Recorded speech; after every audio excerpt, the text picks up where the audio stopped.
বিমানের অংশটুকু বাহির করা হয়েছে মাটির নিচ থেকে, ওই অংশটুকু থেকে যে বিমান যে আইসা ঢুকছে ওইখানে কিছু লোকজন যে বাচ্চা সহকারে দাঁড়ানো ছিল, এগুলা বিমানের প্রাথমিকভাবে মুখের সাথে মাটির সাথে গাইতে গেছে, ছিন্ন বিচ্ছিন্ন হয়ে গেছে। এখানে তো প্রাথমিকভাবে কেউ দেখে নাই, কিছু মহিলাদের গার্জিয়ান যারা আসছে যে অংশ এটুক অর্ধেক হয়ে গেছে।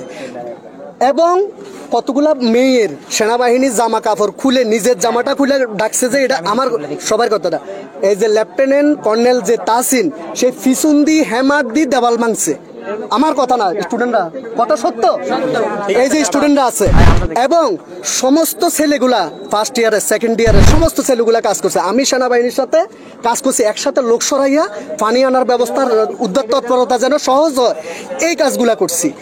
কিন্তু সেনাবাহিনী 5 থেকে 8 থেকে 10 জন অসুস্থ হয়ে গেছে এই উদ্ধার কাজের জন্য, এরা মানে নিজেদের জীবনটা উৎসর্গ করছে, কিন্তু বিনিময় সচিবালয়ে সেনাবাহিনী মার খাইছে, এখানেও সেনাবাহিনী ধরানো খাইছে। এটা কি উচিত কাম্য?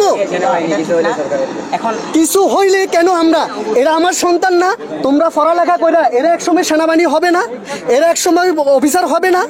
এই দেশে মানুষ নাই, আল্লাহ নাই, কেন এটা নিয়ে রাজনীতি এত মিসিং বিষয়? আমরা 2-3 দিন ধরে দেখতেছি যে বলছে লাশ গুম করা হচ্ছে, মিথ্যা কথা, একবারে মিথ্যা কথা। কিছু লাশ 8 থেকে 10-12 জন বেশি জইলা মানে কয়লা কলার মতন হয়ে গেছে, এগুলা দেওয়ার মতন না।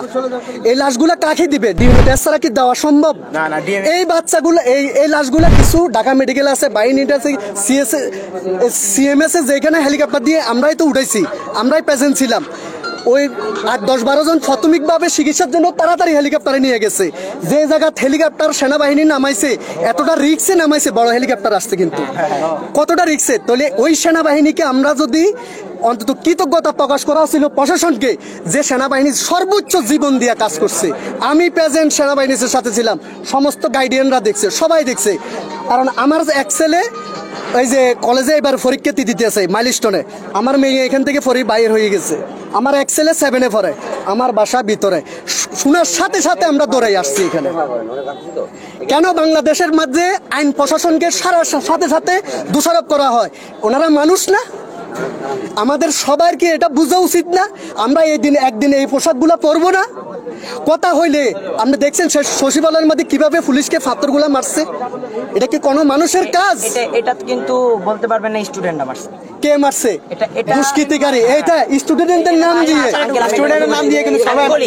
মঙ্গলবার আমরা ছিলাম ক্যাম্পাসে, মঙ্গলবার আমরা ছিলাম ক্যাম্পাসে, তো এই ভাঙচুরটা কি আমরা স্টুডেন্টরা কিভাবে করছি?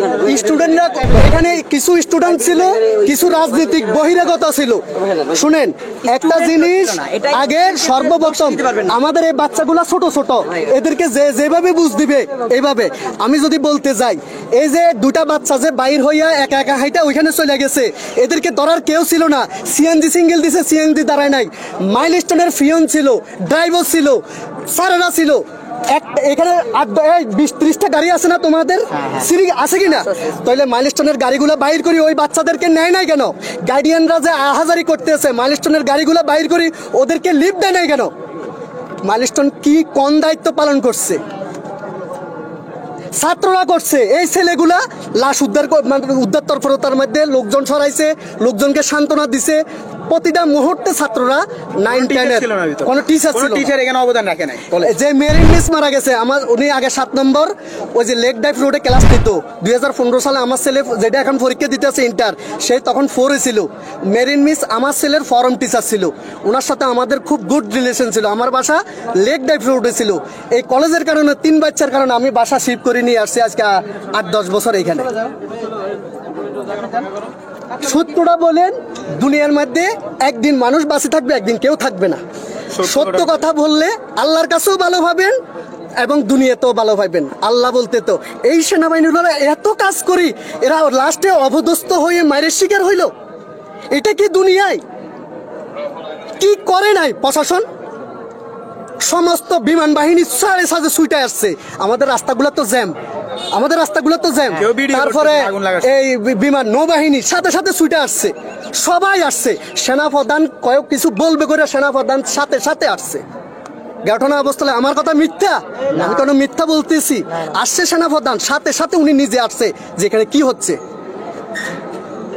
এই জিনিসগুলোর জন্য আল্লাহর কাছে আমি শুধু এটুকু বলতেছি, এই দেশে থাকতে ইচ্ছা না। আমার যদি সামর্থ্য থাকতো আমি একবারে এই দেশ থেকে চলে যেতাম আমার বাচ্চা কাচ্চা নিয়ে।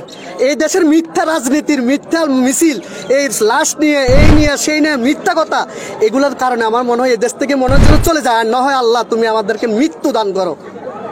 আর ভালো মানে এই মিথ্যা রাজনীতি গড়ের মধ্যে মানুষের কথা শুনে বুক ধার বাড়তে হয়।